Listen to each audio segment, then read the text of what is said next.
இயேசுனா போற்றுவோம், ஐயப்பனா தூற்றுவோம். அதுதானே அந்த கும்பலுடைய வேலை. சாக்கிய பௌத்த கைக்கூலி அந்த ரஞ்சித் வகைராக்கள் இந்துக்களுக்குள்ள சாதி பிரச்சனை உருவாக்கணும். அவனை என்ன 3000 வருஷத்துக்கு முன்னாடி அடிமைப்படுத்தினா, என்ன கோமணம் கட்ட விட்டான், சட்டை ஓட விடல, தெருவில் நடக்க விடல, கோயில விடல.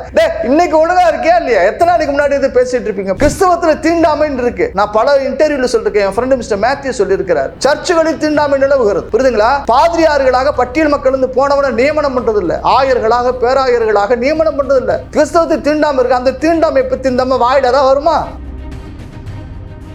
பேச்சு விமர்சனம்னா எல்லாத்தையும் ஒன்னா பேசு, இல்லைன்னா பேசாது. ஆர்சிங்கிறான், பிந்துகாசுங்கிறான், சிஎஸ்ங்கிறான், ப்ராட்டஸ்டன்ட்ங்கிறான், அந்த ஸ்டண்டுங்கிறான், இந்த ஸ்டண்டுங்கிறான், இயேசுவை கும்பிடுறான், மாதாவை கும்பிடுறான், குழந்தை அந்த பல பிரிவு இருக்குல்ல சார். ஐயப்ப சாமி குறித்து இந்த பெண்ணுக்கு என்ன அக்கறை? இந்த சமூக சமத்துவம் நீங்க போகணும், எங்களை ஐயப்பன் கோயில விடமாட்டேங்கிறது. மசூதிகளில் பெண்களை விடுறது இல்லையே, அதை பத்தி எனக்கு வாய் திறந்திருக்கியா? இந்து மதத்துல இருக்கும். அப்ப இந்து மதத்தை எது நீ கிறிஸ்தவச்சு? நீ என்ன இந்து மதத்தில் இருக்க? இந்த ஐயப்பன் குறித்து அவதூறாக பேசக்கூடிய இந்த அயோக்கியத்தனத்தை ஆதரித்து பேசக்கூடிய வேலையை செல்வ பெருந்தகை என்கின்ற காங்கிரஸ் கட்சியுடைய தலைவர் பேசுகிறாரு. அதை கண்டிச்சு அறிக்கை விட்டியா? பழனி ஆண்டவன் கோயில் கருவறைக்குள்ள அமைச்சர் உள்ளிட்ட பலர் கிட்டத்தட்ட 300-400 பேர் உள்ள போய் கதவு மூடிட்டு என்னென்னோ பண்ணாங்க, சட்டவிரோதமா பண்ணாங்க, ஆய்வு பண்ணுங்க நான் புகார் தெரிவிச்சேன். வருஷம் ஒன்னாய் போச்சு. நான் கொடுத்த புகார் மீது நீங்க ஏதாவது நடவடிக்கை எடுத்தீங்களா? 2026 தேர்தல் இந்துக்கள் ஒன்றாக வாக்களிக்க வேண்டும் என்ற சூழல் உருவானால் இந்து விரோதிகளுக்கு ஐயோ என்று பயம் ஐயப்பாம்பா ஒரு பக்கம், அரோகராம்பா.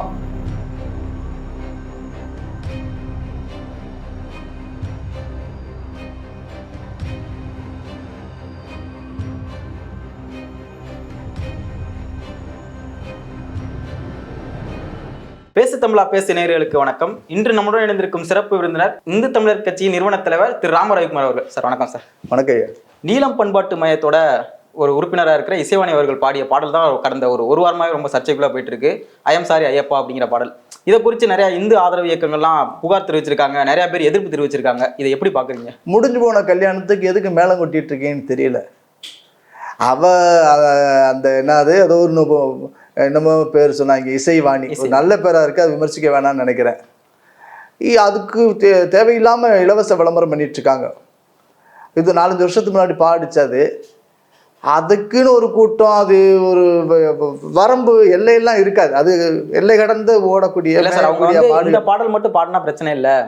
இதற்கு முன்னாடி ஒரு கிறிஸ்தவத்தை பத்தியும் கொஞ்சம் நல்லா உயர்வா பாடியிருக்காங்க. ஆனா இப்போ இந்து அப்படிங்கிற போடுறப்போ ஒரு தாழ்வா. அதான் சார், இயேசுனா போற்றுவோம், ஐயப்பனா தூற்றுவோம். அதுதானே அந்த கும்பலுடைய வேலை. சாக்கிய பௌத்த கைக்கூலி அந்த ரஞ்சித் வகைராக்கள் இந்த அறிவுன்னு ஒருத்தர் நம்ம தெருப்பாட்டை என்னமோ பாடிக்கிட்டு ஒரு கரக்காப்பு காப்பு என்னமோ பேப்பு ராப்பு கீப்புங்கிறாங்க. ஒரு இளவும் புரியல ஆச்சுங்களா? இவனு திட்டமிட்டு இந்து மத நம்பிக்கையை கடவுளாக இருக்கக்கூடியதை விமர்சனம் பண்ணணும். இந்துக்களுக்குள்ள சாதி பிரச்சனை உருவாக்கணும்.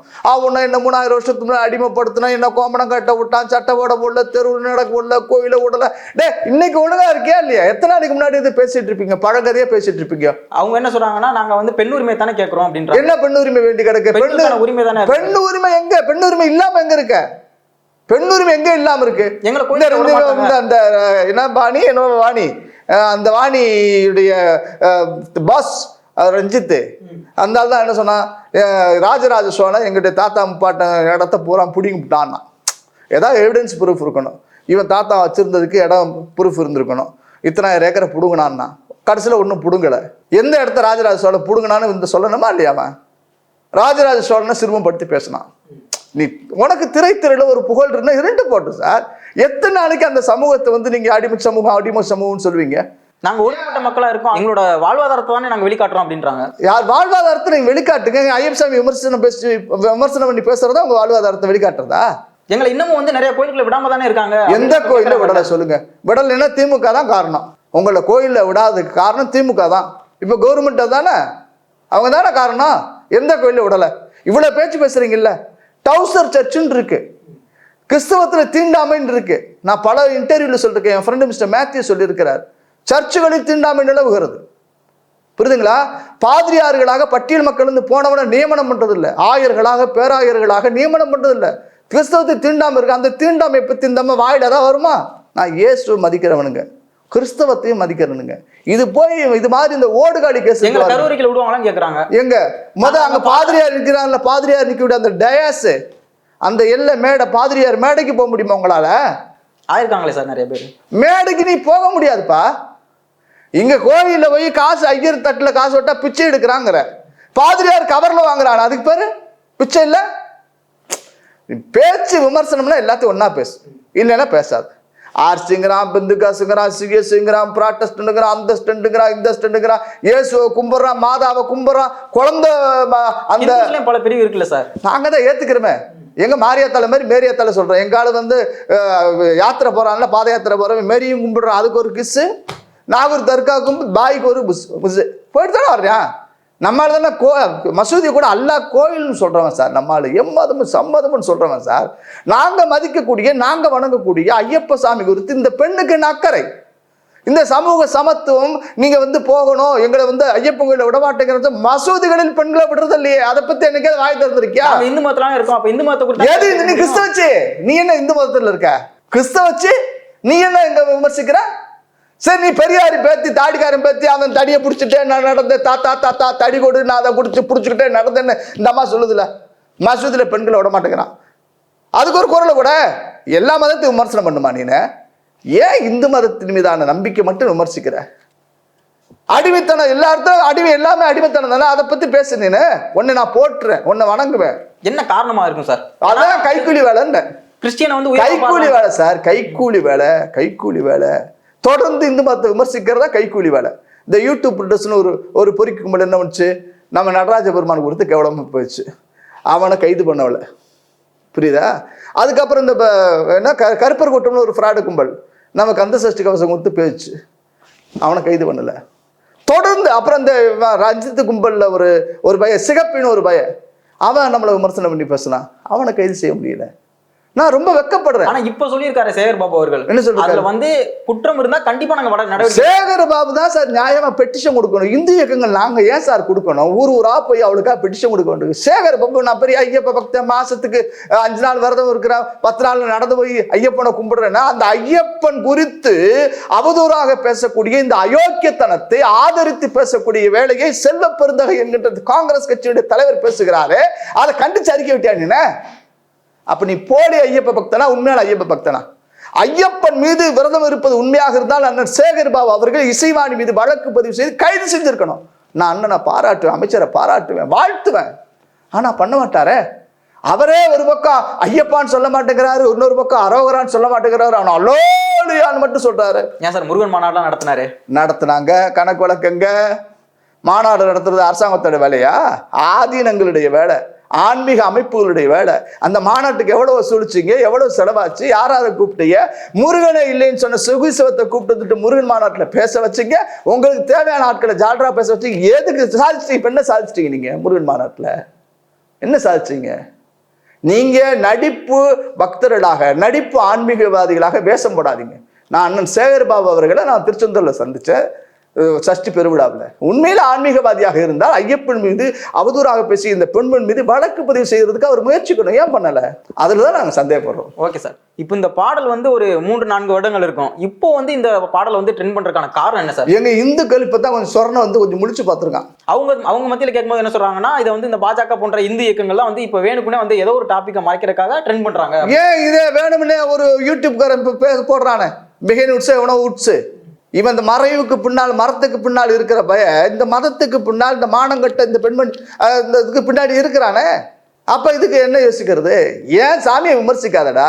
ஏன் சாமியை விமர்சிக்கும் போது எவனாக இருந்தாலும் நான் விமர்சனம் பண்ணுவேன். அது எதை பத்தி எனக்கு கவலை கிடையாது. இந்த பெண்மணி மீது வழக்கு பதிவு செய்யப்பட வேண்டும், சட்டப்படி கைது செய்யப்படலாம் என் முதல் செய்தி. ஓகே, ஆமா. அடுத்ததா நீங்க ஒரு பதிவிட்டு இருந்தீங்க சமூக வலைதளங்கள்ல, குரோம்பேட்டையில் உள்ள ஹஸ்தினாபுரம் அப்படிங்கிற ஒரு இடத்துல உள்ள நவபாஷான சிலையை வந்து ஒரு உயர் அதிகாரியுடைய முயற்சியோட திருட முற்பண்றாங்க அப்படின்னு. அதை நீங்களும் போய் பார்த்துருந்தீங்க, பதிலாம் விட்டுருந்தீங்க. என்ன சார் அது?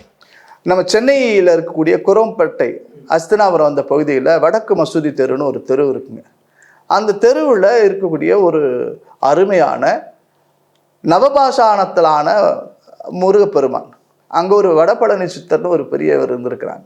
அவர் உருவாக்கிய அந்த தெய்வ திருமேனி 92 அந்த 93 காலகட்டத்தில் இருந்திருக்காங்க. ஒரு சின்ன குடிசை பகுதியில் இருந்திருக்கு.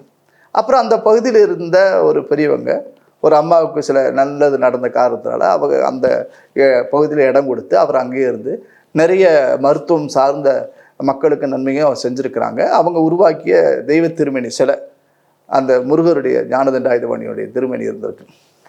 அவர் காலமடைந்த பிறகு அந்த கோயிலில் அவருக்கு சும்மா இடுபடி மாதிரி ஒருத்தர் இருந்திருக்கான், ரமேஷ்னு ஒரு நபர். 4வது 5ஆம் கிளாஸ் படித்தவன், டெய்லர் வேலை பார்த்துட்டு இருந்திருக்காரு. அந்த நபர் என்ன பண்ணுறாரு, இந்த வடபழனி சித்தர் பெரியவர் உருவாக்கிய சிலையை சேதமாக போச்சுன்னு சொல்லி இவனே புதுசாக அந்த இருந்த நவபாசான சிலையை உடைச்சி புதுசாக செய்கிறேன்னு செஞ்சு பிரதிஷ்டை பண்ணுறான். இது செஞ்சது உடன்பாடு கிடையாது, அந்த பகுதி மக்களுக்கும் உடன்பாடு கிடையாது. இவன் தேவையில்லாமல் எந்த பண்ணிட்டு இருக்கான்னு சொல்லி அந்த பகுதி மக்களால் அவன் வெளியேற்றப்படுகிறான். ரமேஷ்குமாருங்கிற நபர் வெளியேற்றப்பட்ட பிறகு வடக்கு மலையம்பாக்கம் அப்படின்னு நியர்பை நம்ம மாங்காடு கிட்ட இருக்கு, அந்த ஊரில் போய் அவர் ஒரு சித்தரிப்பிடம்னு ஆரம்பிச்சிடார். இந்த எத்தன் வந்து சித்தன் போட்டு அங்கே ஒரு சித்தரிப்பிடம்னு ஆரம்பிச்சிடார். அந்த சித்தரிப்பிடத்துக்கு பேர் குரு ஸ்ரீ நவபாஷான வடபழனி சித்தரிப்பிடம். வடக்கு மலையம்பாக்கத்தில் இன்னைக்கு இருக்குது, இந்த கோயில் இருக்குது. அங்கேயும் ஒரு நவபாசான முருகர் சிலை வச்சுருக்காங்க. சிலை வச்சு அங்கே வழிபாடு நடக்குது. அங்கே வரக்கூடிய ஆட்களுக்கெல்லாம் நான் கேன்சரை கியூர்படுத்துகிறேன், எய்ட்ஸை கியூர்படுத்துகிறேன், பிள்ளை இல்லாதவனுக்குலாம் பிள்ளை கொடுக்கறதுக்கு மருந்து கொடுக்குறேன்னு சொல்லி சித்த மருத்துவம் அப்படிங்கிற வேலையெல்லாம் இது வந்து முறையாக படிக்கலை. முறையாக படிக்காமல் ஏதோ மருந்து கொடுத்துக்கிட்டு அந்த நபர் வேலை செஞ்சிட்ருக்கிறார். அது இந்திய மருத்துவ குழு அவங்க வந்து அந்த நபரை கண்காணிக்கணும். அங்கே அந்த மருந்து தயாரிக்கிறதுக்கான லைசன்ஸ் இருக்கா, உண்மைக்கும் படிச்சிருக்கானாங்கிற விபரத்தையும் நம்ம செக் பண்ணணுங்கிறது நான் அரசாங்கத்துக்கு வைக்கக்கூடிய முதல் கோரிக்கையாக வச்சுக்கிறேன். இந்த ரமேஷ்குமாருங்கிற நபர் என்ன பண்ணுறார், இந்த வடபழனி சித்தர் மறைவுக்கு பிறகு ஒரு தெய்வ திருமணியை இவனே உடைச்சு எதோ கலந்து எடுத்து கட்டி புதுசாக ஒன்று செஞ்சு நிறுவிட்ட பிறகு அந்த சிலை வந்து உடஞ்சி போயிருக்கு, பின்னமாக போச்சு அப்படின்னு சொல்லி வருஷம் 10 வருஷம் கழிச்சு ஒரு பெட்டிஷனை போடுறான். கலெக்டருக்கு, முதலமைச்சருக்கு, அமைச்சர் சேகர் பாபுக்கு எல்லாருக்கும் போட்டு என்ன சொல்கிறான், அந்த பகுதியிலேருந்து மக்கள் எல்லாம் இவர்கிட்ட நாடியதாகவும் அங்கே ஒரு முருகர் கோயில் இருக்குது, அந்த கோயில் சிலை சேதமாகி போச்சு, நீங்கள் தான் வந்து திரும்ப பூஜை பண்ணணும், நீங்கள் இருக்கும்போது தான் ரொம்ப நல்லா நடந்துச்சு வச்சு போச்சு, இப்போ இந்த முருகரை சேதப்படுத்திட்டாங்க, அதனால் பாதுகாப்பாக வந்து நீங்கள் செக் பண்ணி எங்களுக்கெல்லாம் நீங்கள் நல்லது செய்யணும், காப்பாற்றணும்னு சொல்லி இந்த ஒரு படத்தில் வடிவேல் சொல்ல லெட்டர் எழுதுவான் தெரியுமா, ஒரு காமெடி, கடைசியில் இன்னார் எழுதுன்னு சொல்லுவான் பாருங்க, அது மாதிரி இவனே செட் பண்ணி எழுதுறான். அந்த விஷயத்துக்கு வந்துட்டீங்க. இப்போ ஏற்கனவே அவன் ஒரு நவபாசான முருகன் கோயில்னு ஒன்று வச்சுருக்கான். அவன் தன்னை பற்றி சொல்லுகின்ற பொழுது நான் படிக்காதவன் சொல்கிறான், அக்குபஞ்சர் படிச்சுங்கிறான், சித்த வைத்தியமெல்லாம் நான் குருநாதர்கிட்ட கற்றுக்கிட்டேன்னு சொல்கிறான். ஆனால் முறையாக அரசு சான்றிதழ் வாங்கியிருக்கானான்னு தெரியாது. முறை தவறி பலருக்கு மருந்து கொடுக்குறான், பலருக்கு நல்லது நடந்தால் அவனே வாக்குமூலம் கொடுக்குறான். இது ஒரு சில இதில் வாக்குமூலம் பதிவாயிருக்கு. இந்த நபருடைய நோக்கம் என்னவா இருக்குன்னு சொன்னால், என்னுடைய சந்தேகம் தவறாக இருந்தால் அதை நீங்கள் என்ன சொல்ல நான் கேட்டுக்கிறேன். ஏற்கனவே இந்த கோவிலில் இருந்த அந்த முருகனை பழைய தண்டாயுதபாணி சுவாமியாக இருந்தார், அதைத்தான் உடச்சி இவன் ராஜமுருகனா புதிய வடிவத்தை உருவாக்குறான். இப்போ திரும்பவும் இந்த சாமி வந்து சேதமாகி போச்சுன்னு சொல்லி குற்றம் சொல்லிட்டு கடந்த 10வது அதாவது 30/10 ஒரு பெட்டிஷன் கலெக்டருக்கு கொடுக்குறான். கலெக்டர் கொடுத்தவொடனே கலெக்டர் என்ன சொல்கிறாங்க, Pallavaram tahsildar to checkup immediately அப்படின்னு ஒரு பதிவு போடுறார். உடனே பல்லாவரம் தாசில்தார் வந்து இங்கே வந்து பார்வையிட்டு இந்த சில சேதமாக போச்சுன்னு 4 பெட்டிஷன் கொடுத்துருக்கான், அதை ஆய்வு பண்ண வந்துட்டார். உள்ளுக்குள்ளே போய் ஆய்வு பண்ணுறார். 92லேருந்து இந்த கோயில் இருக்குது, கும்பாபிஷேகம் ஆகிருக்கு, 2015 கும்பாபிஷேகம் ஆகிருக்கு. அந்த கும்பாபிஷேகம் நடத்துனது, அதுக்கு முன்னாடி சாமி பிரதிஷ்டை பண்ணது எல்லா ஆவணங்களும் இருக்குது. இந்த தெய்வ திருமணிகளை வந்து இவன் வந்து இன்னைக்கு நோண்ட வேண்டிய அவசியம் என்னமா இருக்குன்னு அந்த பகுதி மக்கள் பேசுகிறாங்கன்னா, இவன் மீண்டும் இந்த கோயிலை வந்து உள்ள புகுந்து இருக்கக்கூடிய சாமியை எடுத்து வேறவங்க சிலை கடத்தக்கூடிய அந்த கும்பல்கிட்ட இவனுக்கு தொடர்பு இருக்கு. ஏதோ ஒரு உயர் அதிகாரியோட இதோட தான். ஆமாங்க, ஒரு பெட்டிஷன் ஒரு பாருங்க, நாங்களாம் எத்தனை பெட்டிஷன் கொடுக்குறோம். இப்போ அந்த உயர் அதிகாரி அது அரசாங்கம் சொல்லு, நான் கூடிய விரைவில் உங்களுக்கு சொல்றேன்.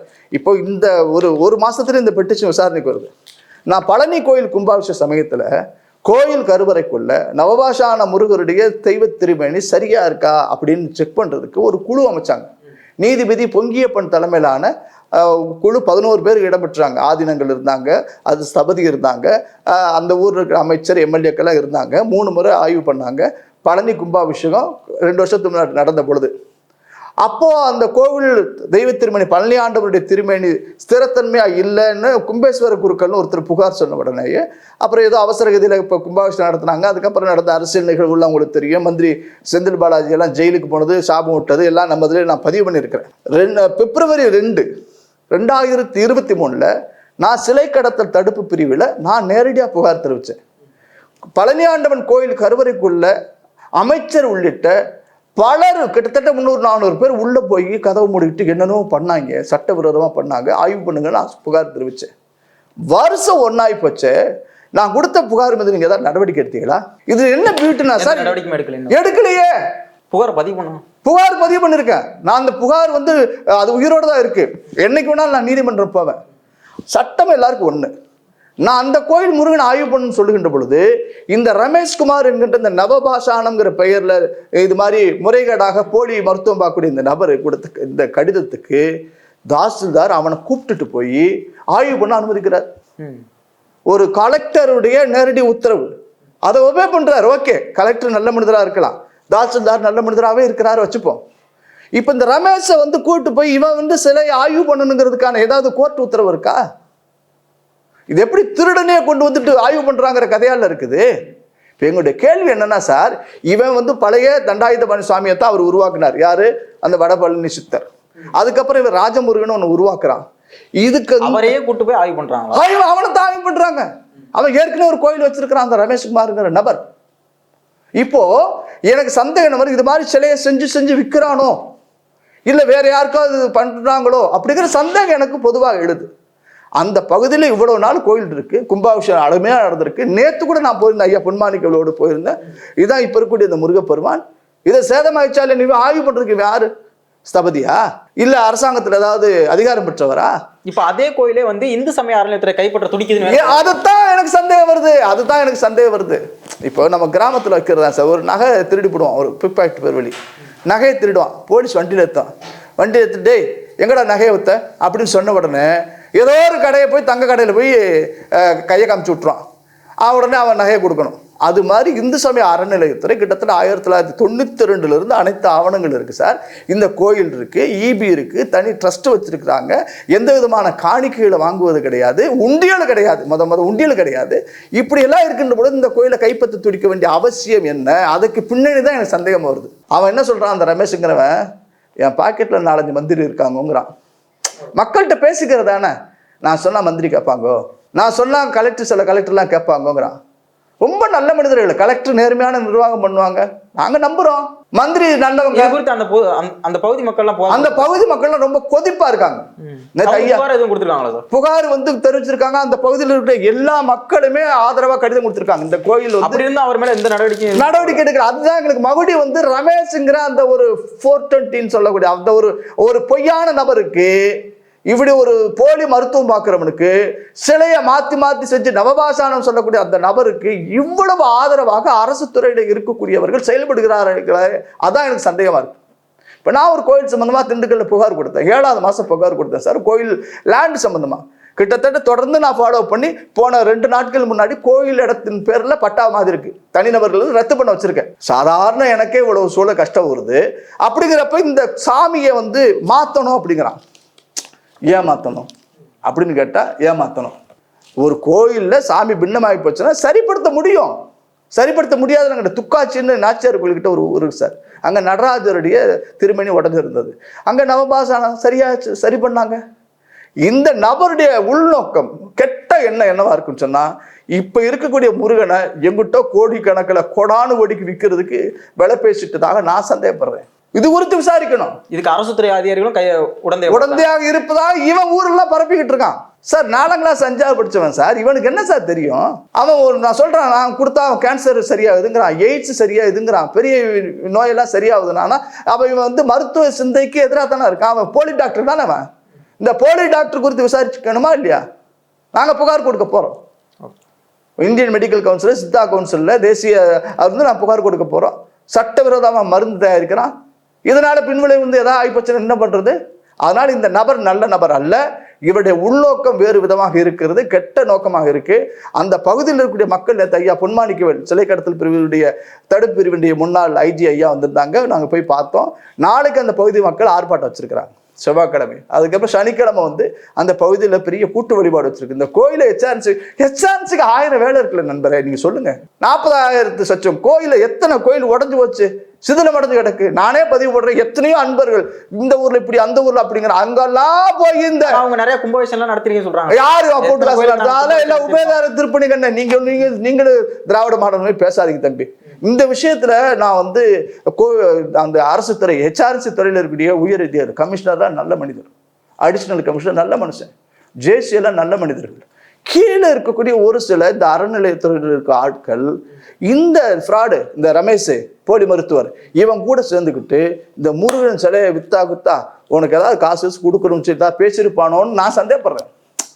இல்லைன்னா ஒரு டொக்கு சந்து சார், அங்க வந்து ஒரு நோட்டீஸ் ஒட்டிட்டு போறதுக்கு அவசியம் என்ன இருக்கு? இந்து சமய அறநிலையத்துறைக்கு நான் ஒரே ஒரு கேள்வி கேட்கிறேன். திண்டுக்கல் பக்கத்துல ஒரு கோயில், பழைய கோயில், பெருமாள் கோயில், அதை போய் நான் கொடுக்குற புகார், இவ உடஞ்சு போய் கிடக்கு, கோயிலு கட்டுங்க சாமின்னா இது எங்க லிஸ்ட்லயே இல்லைங்கிறாங்க. சொத்து பத்து இருந்தா வந்துருங்கிறாங்க. கோயிலுக்கு சொந்தமான இடங்கள்ல கல்யாண மண்டபம் கட்டுறங்கிற பேர்ல பல கோவில்ல கட்டுறாங்க. திண்டுக்கல்ல வந்து எந்த விதமான அனுமதி இல்லாம கட்டினாங்க. நான் ஆட்சியை போட்டு வச்சிருக்கேன், கோர்ட்டுக்கு போறேன், நிறுத்த போறேன். வீரபாண்டி கோயில், அழகர் கோவில், இப்படி பல கோவில் கேட்டா நாங்க கல்யாண மண்டபம் கட்டுறதும் காம்ப்ளெக்ஸ் கட்டுறதும் கோயிலோட வேலை கிடையாது.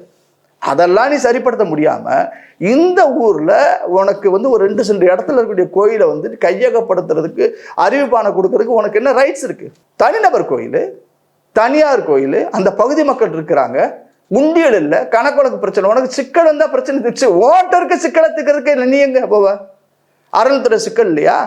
அறநிலையத்துறையில பிரச்சனை யார்கிட்ட போய் கோயிலை கொடுப்பீங்க? அப்படிங்கிறது அந்த பகுதி மக்களுடைய கேள்வியா இருக்கு. ஆச்சுங்களா?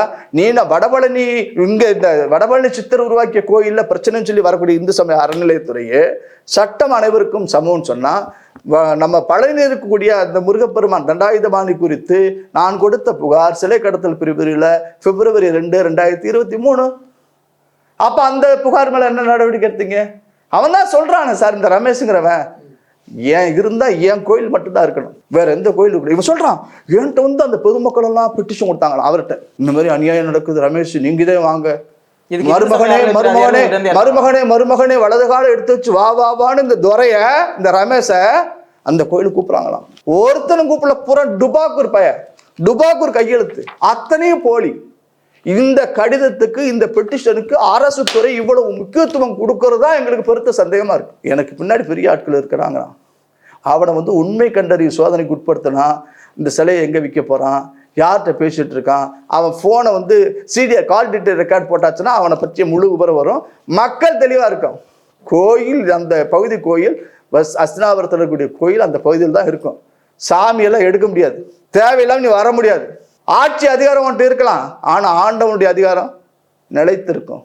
இந்த போலியாக இருக்கக்கூடிய இந்த நபர் ரமேஷ்குமார் என்கின்றவனுடைய சொல்லுக்கு ஆதரவாக நேரடியாக மறைமுகமாக செயல்படக்கூடிய அதிகாரிகளையும் முருகன் பார்ப்பான். புரிஞ்சுக்குங்க, தேவையில்லாம உங்க பதவியை, உங்களுடைய பொறுப்புகளை இவன் பயன்படுத்துறான், தப்பா மிஸ்யூஸ் பண்றான். அது எச்சரிக்கையா இருங்க. இல்லைன்னா நீதிமன்றத்துக்கு போகின்ற பொழுது நீங்க அத்தனை பேரும் பதில் சொல்ல வேண்டிய சூழல் வரும். நாங்கள் நீதிமன்றத்திலும் போராடுவோம், வீதிமன்றத்திலும் போராடுவோம். Okay sir. இப்போ 2018 ஹெச்ராஜா அவர் மேல பதியப்பட்ட வழக்கு இன்னைக்கு தீர்ப்பு வந்திருக்கு, 1 வருடம் சிறை தண்டனை அப்படின்னு. தொடர்ந்து பெரியார் குறித்தோ இல்ல இங்க நடக்கிற ஆட்சியை கொடுத்தோ பதிவிட்டா ஒரு கைது இல்ல வழக்கு பதிகிறாங்க. ஆனா இப்போ ஐயப்ப புத்தர்களை பத்தி பாடியிருந்தாங்க, அதுக்கு ஒரு வழக்கும் பதியல. இந்த மாதிரி தொடர்ந்து நடந்துட்டே இருக்கு சார். தொட்டிலையும் ஆட்டிவிட்டு பிள்ளையையும் கிள்ளிவிடக்கூடிய வேலையைத்தான் இந்த திராவிட முன்னேற்ற கழக அரசு செய்கிறது. புரிதுங்களா?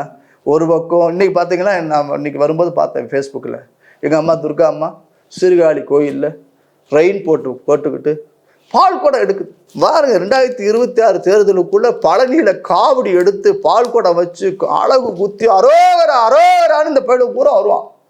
ஜால்ரா தட்டிட்டு பஜனை பாடுறதுக்குன்னு ஒரு மந்திரி இருக்காரு, எங்க அண்ணன் ஏவா வேலு, அருமையா பாடுவார். அந்த வாத்தியமெல்லாம் வாசிக்கிட்டு கலைஞர் சமாதியில் பாடினார்.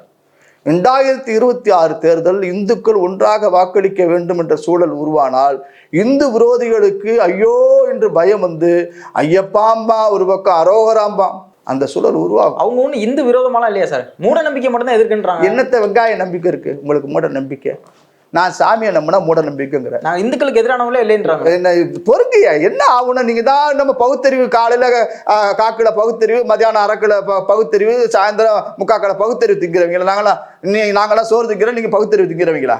எது மூட நம்பிக்கை? சிலையே வணங்குற எங்களை பார்த்து மூடங்கிற. சாமி சிலையை கும்பிட்டா பாலுக்கு பிள்ளை அழுகின்ற பொழுது பாலாபிஷேகம் தேவையா தேனாபிஷேகம் தேவையான்னு என்னை பார்த்து கேள்வி கேட்கிற. அட முட்டாளே, உன் தலைவனுடைய சிலைகளுக்கு ரோஜா பூ கேட்டுச்சா? பெரியார் கேட்டாரா? அண்ணாதுரை கேட்டாரா? எங்க ஐயா கருணாநிதிக்கு தயிரோட கேட்டீங்களா? எது மூட நம்பிக்கை? இறந்து போன கருணாநிதியுடைய பிரேத பெட்டிக்குள்ள முரசொலியையும் பேனாவையும் வைத்து விட்டு வெளியில தயிரோடைய வந்து படத்தீங்க. மறைந்த தலைவர்களுக்கு செலுத்துற மரியாதைன்றாங்க. அட செத்து போனா முரசொலி படிக்குமா? என்ன கொஞ்சமாவது அறிவோட பேசுங்க தம்பி. நீங்களே திமுக கார மாதிரி பேசாதீங்க. செத்து போனோம் முரசொலி படிக்குமா? தயிரோட திங்குமா? பேனா எழுதுமா? என்ன சொல்ல மாட்டேங்க? வாய் திறக்க மாட்டேங்கிறீங்க. இடிச்சு வச்சு புளி மாதிரி இருக்கீங்களே, என்ன காரணம்? கிடையாது சார். அப்புறம் இவரை கட்டாரா ரோசாப்பு மாலை சென்ட் போட்டு நல்லா ஜுக்கு ஜுக்குன்னு போடுனாரா?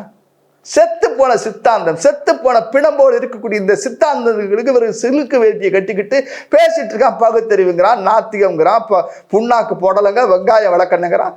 அவனோடப்பா என்ன உங்களுக்கு கேட்குது? பெரியாருக்கு 100 அடி செலவைக்கிறேங்கிறிய, கலைஞரை இறந்த இடத்துக்கு நினைவகத்துக்கு அவ்வளோ வைக்கிறீங்க, சிலைக்கு காசு நினைவகம்லாம் வைக்கிறீங்க. இந்த மண்ணோட அடையாளமா, தமிழ் சமுதாயத்தை அடையாளமா முன்னோடியா இருக்கக்கூடிய ராஜராஜ சோழனுக்கு நினைவிடம் கட்டுறதுக்கு உங்களுக்கு துப்புள்ள வக்கு இல்லை, வகை இல்லை. என்கிட்ட யார்கிட்ட பேசிட்டு இருக்கியா? இதே அண்ணன் ஸ்டாலின் சொன்னார் முதலமைச்சர், திமுக ஆட்சி வெற்றி பெற்று விட்டால் நான் உடையாளூர்ல ராஜராஜ சோழனுக்கு கோயில் கட்டுவோம், நினைவு கோயில் கட்டுவோம் சொன்னவர் அவரு. ஏன் கட்ட மாட்டேங்கிறீங்க? ராஜராஜ சோழன்ல நீங்க கட்ட மாட்டீங்க. அதை விட்டுட்டு பெரியார்னா கட்டுவீங்க, அண்ணாதுரைனா கட்டுவீங்க. அவங்க சமூக நீதி பேசியிருக்காங்க, பெண்ணுரிமை பேசியிருக்காங்க. என்ன சமூக நீதி, பெண்ணுரிமை? ராஜராஜ சோழன் மேல பெண்ணுரிமை அதிகாரிங்கிற ஒரு வார்த்தை ராஜராஜன் காலத்துல இருந்துச்சு. பெண்ணை அதிகாரிச்சுங்கிற வார்த்தை, அதிகாரிய பெண்ணை வந்து அதிகாரம் பண்றதுக்கு அனுமதி கொடுத்தவன் ராஜராஜ சோழன். ராஜராஜ சோழன் போல ஒரு சமூக நீதி காவலம் கிடையாது. அங்க கொத்தனார் வேலை செஞ்சவளிருந்து, சித்தாள் வேலை செஞ்சவளிருந்து, தச்சு வேலை செஞ்சவளிருந்து அத்தனை பேருடைய பெயர்களையும் கல்வெட்டுகளையும் பதிய செய்தவன் யார்? ராஜராஜ சோழன். இவன் போறா ஆஸ்பத்திரிக்கு கருணாநிதி, ஏர்போர்ட்டுக்கு கருணாநிதி, நூலகத்துக்கு கருணாநிதி, ரோட்டுக்கு கருணாநிதி, பஸ் ஸ்டாண்டுக்கு கருணாநிதி. ஒன்னே ஒண்ணுதான் கருணாநிதி வைக்கல, சாராய கடைக்கு பேர் வைக்கல. அதுக்கு சேர்த்து வைங்களாப்பா. பாக்கெட் சாராயத்தை பாட்டில் சாராயமாக பரிணாம வளர்ச்சி கண்ட பரிணாம நாயகன் இல்லையா கருணாநிதி? வைங்களா? வைக்க மாட்டாங்க. நீங்க இந்த நாத்திக சித்தாந்தம் பேசாதீங்க தம்பி. இசைவாணி என்னமோ ஒழிஞ்சு போகுது. அது மக்கள் வந்து நாங்கள் நிச்சயம் தீர்ப்பு கொடுக்க தான் போகிறோம்.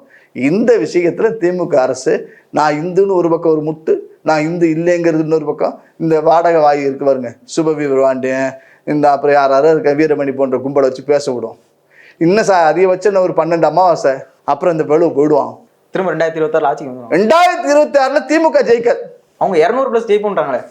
நம்பிக்கை தானே சார். நான் தோத்து போயிருன்னு எவனா சொல்லுவானா? நேற்று கட்சி ஆரம்பிச்சு விஜயோட நான் தான் முதலமைச்சுக்கிறாரு. விஜய் அவர் முதலமைச்சரா? சினிமா கணுமா எடுக்கலாம் முதலமைச்சர். எப்படி முதலமைச்சர் ஆவீங்க? Okay sir. இப்போ அடுத்து 3 மாத பயணத்துக்கு பின்னாடி, அரசியல் படிப்புக்கு பின்னாடி அண்ணாமலை அவர்களும் தமிழகம் வந்திருக்காரு. அவர் வந்ததுக்கு அப்புறம் தமிழக அரசியல் களம் எப்படி இருக்கும்? ஏன்னா இவர் அரசியல் படிப்புக்கு முன்னாடி போனப்போ விஜய் இவ்வளவு பெரிய மாநாடு நடத்தல, உதயநிதி அவர்கள் வந்து துணை முதல்வராக ஆகல. இப்போ இதுக்கப்புறம் அரசியல் களம் எப்படி சார் இருக்கும்? இப்போ எல்லா பேரும் கொஞ்சம் ஐயோ வந்துட்டாங்கிற மாதிரி தான் புலம்பி தவிக்கிறான் திமுக கும்பல்லாம். அண்ணாமலை வந்துட்டாப்புல, என்ன கேள்வி கேட்க போறோன்னா, மரியாத்தா பயப்படுங்காத, கேள்வி கேட்க விடாத, வேறுட்ட ஏதாவது மாட்டிப்பேன்ட்டு பயத்தில் இருக்காங்க. இப்போ பேச சொல்லுங்களேன். அதுவும் பேச மாட்டான். இப்போ ராஜா சார் வந்து அவருக்கு பேசியதாக ஒரு வழக்கு நீங்கள் சொன்னீங்க, அது சட்டப்படி அவர் பார்த்துக்க போகிறார். டிசம்பரில் அப்பீலுக்கு போகிறாங்க. அதுக்குள்ளே அது சட்ட ரீதியாக அவங்க பார்த்துப்பாங்க. ஆனால் நம்ம நாட்டுடைய சட்டத்தை பாருங்க ஐயா. நீங்கள் எங்கள் அண்ணன் Senthil Balaji jail to return வெளில வந்தார், மினிஸ்டர் ஆகிட்டார். சட்டம் அனைவருக்கும் சமம்னா இசைவாணியை கைது செய்யலை, கஸ்தூரி ஒரு குறிப்பிட்ட மக்களை பேசிச்சுன்னு சொல்லி கைது பண்ணீங்க. செந்தில் பாலாஜியோட சகோதரர் ஒருத்தர் இருக்கிறார் தெரியுமா? அசோக்குமார். என்ன பேரு? அசோக்குமார். பரவாயில்ல, உங்களுக்கு நினைவு இருக்கு. ஆனால் எங்கள் போலீஸ்க்கு அவங்கள நினைவு இல்லையே. One of the accused Ashokkumar எங்கே இருக்கிறார்? ஏன் கைது பண்ணலை? இருக்கிறாரா? செத்துப்பிட்டாரா? இல்லை சாகடிக்கப்பட்டாரா? தலைமறைவாக இருக்காரு. போலீஸ் என்ன பண்ணுது? ஆந்திரா போய் கைது செய்த காவல்துறை அசோக்குமாரை தேடவே இல்லையே. அப்போ சட்டம் அனைவருக்கு சமம்னு நான் எப்படி ஏற்றுக்க முடியும்? ஏழை வாழைக்கு சமமான சட்டம் தானே சரியான சட்டம். ஐயா அம்பேத்கர் சொல்லியிருக்காரு. அசோக்குமாருக்கு மட்டும் தனிச்சட்டமா? இல்ல செந்தில் பாலாஜிக்கு தனிச்சட்டமா? இல்லைங்க ஐயா ஹெச்ராஜாவுக்கு தனிச்சட்டமா? என்ன சார், என்னம்மா இப்படி பண்றீங்களேம்மா அப்படிங்கிற மாதிரி தான் உங்க சட்டத்தை கேள்வி கேட்க வேண்டியிருக்கு. இதுவரை எங்களோட இருந்து தங்கள் கருத்துக்களை பயந்தமைக்கு ரொம்ப நன்றி சார். நன்றியா. பேசு தமிழா பேசுவினுடைய மக்கள் ஃபவுண்டேஷன் மூலமாக நம்ம ஒரு மிகப்பெரிய ஒரு பசு சரணாலயம் அமைப்பதற்கான முயற்சியில் ஈடுபட்டிருக்கோம்.